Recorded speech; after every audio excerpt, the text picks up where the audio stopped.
নমস্কার, সুপ্রভাত। খবর দিনভর নিয়ে আপনাদের সঙ্গে রয়েছে আমি জুনেলা। গ্রেপ্তারের পরেও উদ্ধত সঞ্জয় রায়, যে রায় দোষ স্বীকার করেও নির্বিকার। দাবি পুলিশের, ব্লুটুথ হেডফোনের সূত্রেই জালে অভিযুক্ত সিভিক ভলেন্টিয়ার। ধৃতকে 14 দিন পুলিশ হেফাজতে রাখার নির্দেশ আদালতের।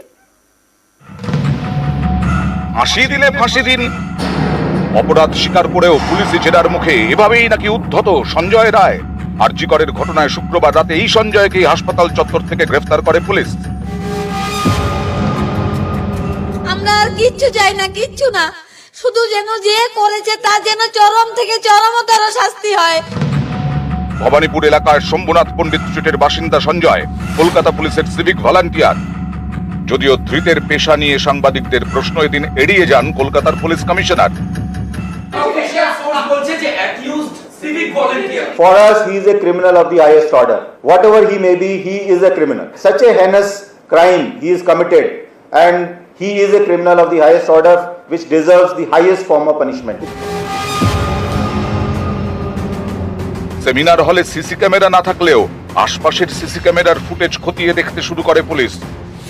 চেস্ট মেডিসিন ওয়ার্ড সংলগ্ন দুটি সিসি ক্যামেরার ফুটেজ হাতে আসে পুলিশের। একটি ক্যামেরায় ফুটেজে সঞ্জয়কে চেস্ট মেডিসিন ওয়ার্ডের দিকে যেতে দেখা যায়, অন্য একটি ক্যামেরায় আরো 3 জনকে ঢুকতে দেখা যায়। সঞ্জয় সহ 4 জনকেই জিজ্ঞাসাবাদ শুরু করে পুলিশ। পুলিশের দাবি, সঞ্জয়ের বক্তব্যে অসঙ্গতি মেলে। পুলিশ জানতে পারে বাকি 3 জনের আত্মীয় ভর্তি ছিলেন হাসপাতালে। রোগীর প্রয়োজনেই তাদেরকে সেই সময় ডেকে পাঠানো হয়। সঞ্জয়কে ক্রমাগত জিজ্ঞাসাবাদ করে যায় পুলিশ। সিসি ক্যামেরায় পুলিশ দেখতে পায় ভোর 4টের আশেপাশে ঢোকে সঞ্জয়। 4:40 নাগাদ সে বেরিয়ে যায়। ঢোকার সময় সঞ্জয়ের গলায় মোবাইলের ব্লুটুথ হেডফোন ঝুলছিল, কিন্তু বেরোনোর সময় হেডফোন ছিল না। এদিকে ঘটনাস্থল থেকে একটি হেডফোন পায় পুলিশ।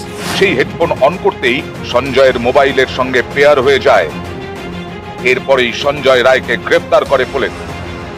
আমরা একজনকে অ্যারেস্ট করেছি এবং নানা রকম এভিডেন্স ওখান থেকে কালেক্ট করেছি ওদের এগেনস্টে। সিসিটিভি এভিডেন্স, যে সময় ওকে ওখানে ঘুরতে দেখা গেছে এবং যে পিওতে কিছু কিছু আমরা জিনিসগুলো পেয়েছি, কনক্লুড করেছি দ্যাট, অ্যান্ড দেন ইন্ট্রোগেশনও হয়েছে। We have interrogated several witnesses, doctors and others, and in total putting this all together we have concluded that there is a very very strong complicity as far as the accused is concerned. হাসপাতালে নাকি অবাধ যাতায়াত ছিল ধৃত সঞ্জয়ের। অভিযোগ, টাকা নিয়ে রোগী ভর্তি করাতো সঞ্জয়। পুলিশ জানতে পেরেছে মত্ত অবস্থায় বৃহস্পতিবার রাতে হাসপাতালের ভেতরে ঢোকে সঞ্জয়। 30 থেকে 35 মিনিট ছিল, বেরিয়ে আবার মদ্যপান করে সে। এর আগেও সঞ্জয় হাসপাতাল চত্বরে মদ খেত বলে অভিযোগ। 3-4 জন মিলে নাকি হাসপাতাল চত্বরেই বসাতো মদের আসর। কেপ মেরে হাসপাতালে যেখানে সেখানে ঘুরে বেড়াতো সে। ধৃতের মোবাইল ফোন থেকে অনেক পর্ন ভিডিও মিলেছে বলে পুলিশ সূত্রে দাবি। পরিবারের আবার দাবি, কিছুদিন আগেই সঞ্জয়ের স্ত্রী ক্যান্সারে মারা যান। তার মা নাকি জানতেন ছেলে কলকাতা পুলিশে চাকরি করে। আপনার ছেলে কি কলকাতা পুলিশে সিভিক ভলেন্টিয়ার ছিল, এরকম কিছু শুনেছিলেন আপনি? একটা দেশ দেখলাম যেটা পড়ে যেত, আসতো কাজতো, এইটুকুনি। আর কি বলবো, কোন দেশ কখনো কলকাতা পুলিশে চাকরি করত, আমি এইটুকুনি শুনেছি। প্রতিবেশীদের দাবি, কলকাতা আর্মড পুলিশের 4th ব্যাটালিয়নে চাকরি করত বলে এলাকায় বলে বেড়াতো সঞ্জয়। পরে প্রতিবেশীরা জানতে পারেন সঞ্জয় আসলে সিভিক ভলান্টিয়ার। এলাকায় সব সময় টি শার্টের সঙ্গে জংলা প্যান্ট এবং বুট পরে ঘুরতো। কেউ জিজ্ঞেস করলে বলতো সিভিল ড্রেসে ডিউটি করছে। 5টা বিয়ে করেছিল বলেও দাবি সঞ্জয়ের প্রতিবেশীর। ভালো ছেলে ছিল না, 5টা বিয়ে করেছে, মদ খেত, বাইরে করতো। সে সেখানে কবে দেখেছে? আমি 2 বছর দেখিনি। এখানেই শেষ নয়, সঞ্জয়ের বিরুদ্ধে একের পর এক অভিযোগ তুলছে প্রতিবেশীরা। তাদের দাবি, পুলিশে চাকরি দেওয়ার নামে টাকা হাতিয়েছে সঞ্জয়। টাকার বিনিময়ে পৈতৃক ভিটে লিখে দেওয়ার নামেও প্রতারণা করেছে। পাওনাদারের টাকাদায় নাকি খুব বেশি বাড়িতেই ফিরত না। আমাকে ঠকে ঠকে টাকা নিচ্ছিল। ও আমাকে প্রথমে বললো যে পুলিশে তোকে চাকরি করে দেবো, 55 শম্ভুনাথ পণ্ডিত স্ট্রিটে ওর বাড়ি আছে, ওই ঘরটা আমাকে লিখে দেবে। তখন দিয়ে আমি প্রেশার দিতে থাকলাম, হয়তো আমার টাকা দে, নালে বাড়ি দে। তখন দিয়ে ও আসতেই বন্ধ করে দিয়েছে বাড়িতে। এ হেন সঞ্জয় এবার আরজিকরের ঘটনায় পুলিশের জালে। সঞ্জয়কে 14 দিন পুলিশ হেফাজতে রাখার নির্দেশ আদালতের। নিউজ 18 বাংলা। কেন রাতে হাসপাতালে ঢুকবে সিভিক ভলেন্টিয়ার, প্রশ্ন তুললেন অভিষেক বন্দ্যোপাধ্যায়। পুলিশ প্রশাসন সহ যারা দায়িত্বে রয়েছেন, বিশেষ করে এই ডাক্তার, জুনিয়র ডাক্তারদের সুরক্ষার দায়িত্বে যারা রয়েছেন তাদেরকে বলবো আরো অ্যালার্ট থাকতে হবে। হাসপাতাল চত্বরে রাত্রি 10টার পর কেন ঢুকবে লোকে? ডাক্তার ছাড়া, রুগী ছাড়া কেউ থাকবে না। যারা ডিউটিতে আছে তারা যাবে, যে পাচ্ছে সে ঢুকে পড়বে। কেনই বা একজন সিভিক ভলেন্টিয়ার ঢুকবে? তার কি অধিকার রয়েছে রাত্রি 10টার সময়, রাত্রি 3টের সময় একটা হাসপাতালে ঢোকা? আরো আমাদের কঠোর হতে হবে, এরও একটা মেকানিজম থাকা উচিত।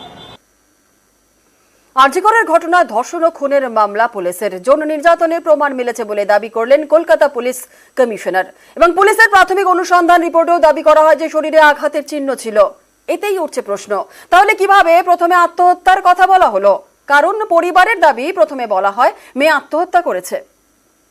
খুব কষ্ট পেয়ে দিয়ে মেরে ফেলেছে আমার মেয়েটাকে, ওকে রেপ করে মার্ডার করে ফেলেছে। খুব ভালো মেয়ে আমার, মানে ভাবতে পারবেন না, আমি সোনার প্রতিমা হারিয়ে ফেলেছি। আরজিকর হাসপাতালের চিকিৎসক পড়ুয়ার নৃশংস খুন। চেস্ট মেডিসিন বিভাগের সেমিনার হলে উদ্ধার হয় পিজির 2য় বর্ষের ছাত্রীর দেহ। ধর্ষণ করে খুনের অভিযোগ, এতেই উত্তাল রাজ্য।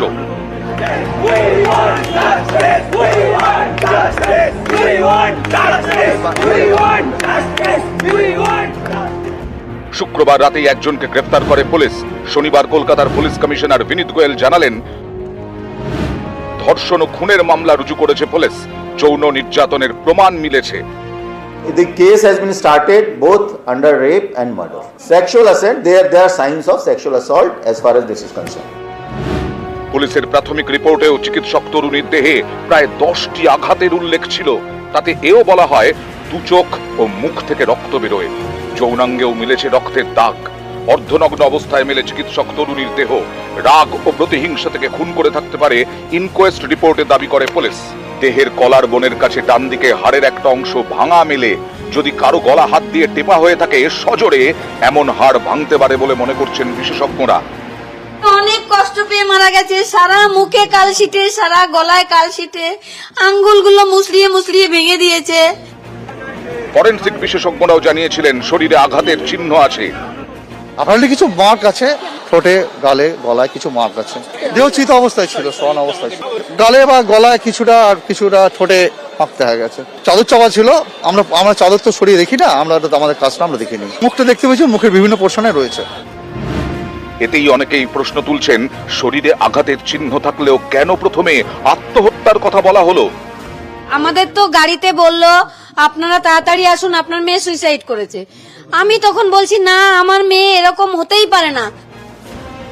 একজনকে গ্রেফতার করা হয়েছে, রুজু হয়েছে ধর্ষণ ও খুনের মামলা। পুলিশ বলছে যৌন নির্যাতনের প্রমাণও মিলেছে।